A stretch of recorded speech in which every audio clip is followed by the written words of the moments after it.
जानवर ज़बह करने के भी कुछ आदाब हैं।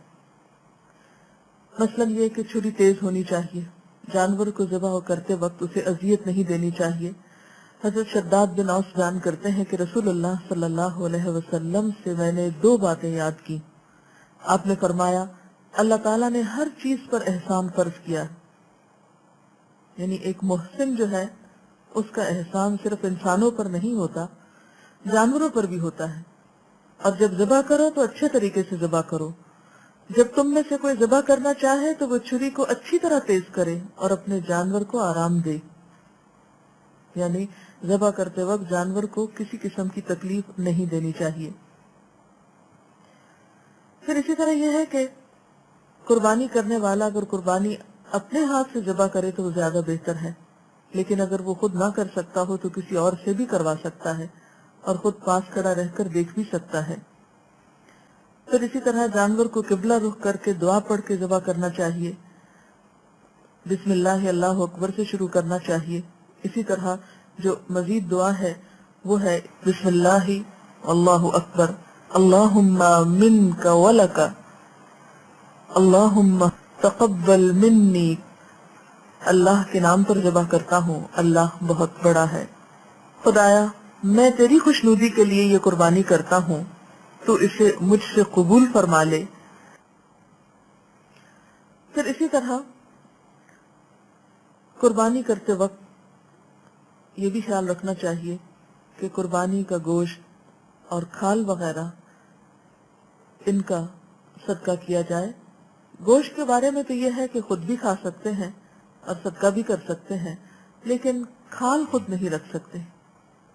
खाल के बारे में हुक्म यही है कि उसे सदका किया जाए। इसी तरह अगर जानवर के गले में कोई रस्सी है या संगली है, ये जो भी उससे मुतल्लक चीजें हैं, उन सब का भी सदका कर देना चाहिए। जहाँ तक गोश्त की तकसीम का ताल्लुक है तो बेहतर यह है कि उसके 3 हिस्से किए जाएं। एक हिस्सा रिश्तेदारों को, एक हिस्सा गरीबों मिस्कीनों को और एक हिस्सा खुद। लेकिन अगर कोई शख्स किसी दूसरे को कुछ ना भी दे और पूरा खुद रखना चाहे तो ऐसा भी किया जा सकता है, यानी लाजिम नहीं है, फर्ज के दर्जे में नहीं है कि दूसरों को जरूर दिया जाए। और इसके बरक्स अगर कोई शख्स खुद कुछ भी नहीं रखना चाहता, सारा ही तकसीम करना चाहता है तो उसकी भी रुख्सत है। यानी इसमें कोई हार्ड एंड फास्ट रूल नहीं है कि इंसान उन 3 हिस्सों के बगैर कुछ और कर नहीं सकता। बेहतर यही है कि आसान तरीके से खुद भी रखे, दूसरों को भी दे, रिश्तेदारों का भी ख्याल रखे, जरूरतमंदों का भी रखे। लेकिन अगर ऐसा ना किया जा सके, इस तकसीम में कोई फर्क आ जाए तो उस पर कोई गुनाह नहीं है। इस सिलसिले में अगर आपके जहन में मजीद कुछ सवाल हो तो वो बात ज्यादा बेहतर तौर पर वाज़ेह हो सकती है, तो मैं चाहूंगी कि अब आप सवाल कीजिए। डॉक्टर साहबा, नबी अकरम सल्लल्लाहु अलैहि वसल्लम ने भी अपने हाथ से बहुत से ऊँट ज़बह किए और इसी तरह अपने हाथ से ज़बह करने की फजीलत भी है, तो क्या कोई खातून ऐसा करना चाहे तो वो कर सकती है? जी, आपने दुरुस्त फरमाया कि नबी सल्लल्लाहु अलैहि वसल्लम ने अपने हाथ से कुर्बानी की थी। और हकीकत भी यही है कि जो काम इंसान अपने हाथ से करता है उसकी बात ही कुछ और होती है। और कुर्बानी जब अपने हाथ से की जाती है तो उस वक्त एहसासात बिल्कुल मुख्तलिफ होते हैं। देखकर भी इंसान के अंदर मुख्तलिफ तरह के जज्बात होते हैं, लेकिन अगर अपने हाथ से की जाए तो और ज्यादा गहरे एहसासात होते हैं। अब इस सिलसिले में यह है कि मर्द तो अपनी कुर्बानी खुद कर लेते हैं या कर सकते हैं, लेकिन क्या अगर कोई औरत ऐसा करना चाहे तो क्या वो कर सकती है? जी हाँ, वो ऐसा कर सकती है। अगर आज के दौर में औरतें सर्जन हो सकती हैं, बड़े बड़े ऑपरेशन कर सकती हैं, तो एक जानवर क्यों नहीं ज़बह कर सकती? लेकिन ऑब्वियसली हर औरत की इस्तिताअत नहीं होती या हर औरत में ऐसी हिम्मत नहीं होती।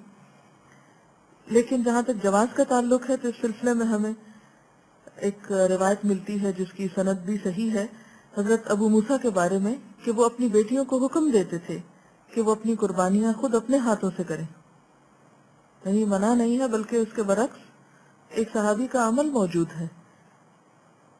और वैसे भी हम देखते हैं कि अहले इल्म का ख्याल यही है कि अगर इंसान खुद ना भी कर सके तो कम से कम कुर्बानी के वक्त पास रहे।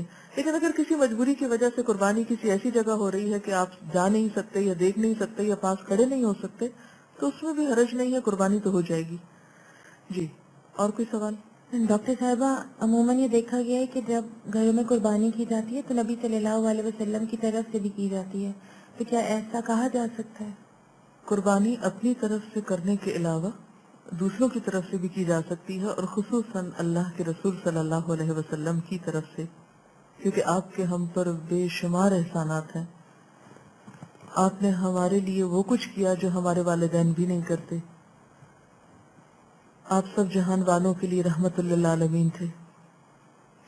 اس لیے اگر کوئی شخص اپنے علاوہ نبی صلی اللہ علیہ وسلم کی طرف سے قربانی کرتا ہے تو اس کا یہ کام درست ہے اور بہت خیر و بھلائی کا باعث ہے انشاءاللہ.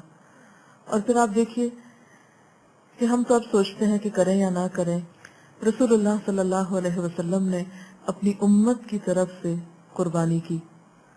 حدیث میں آتا ہے کہ آپ صلی اللہ علیہ وسلم نے حضرت عائشہ سے چھری لانے کو کہا. آپ لائیں، آپ نے کہا کہ اسے تیز کرو.